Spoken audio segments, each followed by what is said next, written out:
அப்படியா? சரி வாங்க வாங்க வீட்டுக்கு வாங்க, நான் வீட்டுல தான் இருக்கேன். சின்னம்மா யார் போன் பண்ணா? எங்க சொக்கார வழியில தம்பி வரும் பாத்துக்கோங்க, பக்கத்து ஊர் வரைக்கும் வந்தானா. அதான் எக்கா வீட்லயே இருக்க அப்படின்னு கேட்டான். அதான் வந்துரு மக்களே, வீட்டுக்கு வந்துட்டு போ அப்படின்னு சொல்லியிருக்கேன் பாத்துக்கோங்க. எங்க வெறும் ரசம் வச்சு இந்த கீரை கூட்டு தாங்க வச்சிருக்கேன். வந்தவனுக்கு அப்படி கொடுக்க முடியாதுலங்க. எனக்கு வேற தலைவலியா இருக்கு, என்ன செய்யன்னு தெரியல. ஏதாவது கறி வேற வைக்கணும்ல. ரசமும் கீரையும் திங்க மாட்டவளாமா? வராளுக்கு மட்டன் கிட்டன்னு வைக்கணுமாக்கா?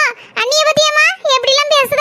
மூஞ்சி மாறையும் பாரு, என்ன தட்டி பேசிட்டு இருக்க? நீ வரனாலே அவ என்னெல்லாம் செய்து எடுத்து வைப்ப தெரியுமா? அங்கேயும் வாடி எடுத்து மட்டன் பிடிக்கும் சிக்கன் பிடிக்கும் உனக்கு பார்த்து பார்த்து செய்வா. நீ ஏட்டி இப்படி பேசுற? அவளுக்கு தூரத்து சொந்தமா இருந்தாலும் நமக்கு குடும்பக்காரர் தான், அதை நினைவுல வச்சுக்கோ. எனக்கு தலைவலிக்குனா நீ ஒண்ணு செய்யண்டா, ஹோட்டல்ல போய் நான் சிக்கன் பீஸ் வாங்கிட்டு ஓடிடுறேன். மர்மோளே என்னத்தை மர்மோளே, உன் குடும்பக்காரன் வரன்னு சொல்லுத, ஹோட்டல்ல வாங்கி கொடுத்தா நல்லவா இருக்கு.